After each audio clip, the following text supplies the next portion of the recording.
Energy Regulatory Commission inutusan ng Meralco na mag-refund ng halos 20 billion pesos sa kanilang customers. Yan ang over-recovery rates ng Meralco mula July 2022 hanggang December 2024 na kailangan nilang ibalik sa loob ng 36 na buwan.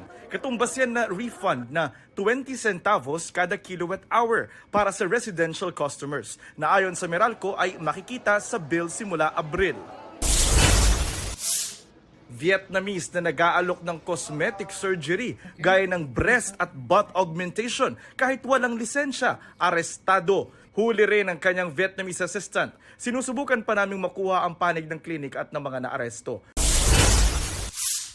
340 million pesos na halaga ng hinihinalang shabu na bisto sa kulay gintong packaging sa Baybus sa Muntinlupa. Arestado ang dalawang babaeng may dala nito. Jonathan Andal nagbabalita para sa GMA Integrated News. Huwag magpahuli sa mga balitang dapat niyong malaman. Mag-subscribe na sa GMA Integrated News sa YouTube.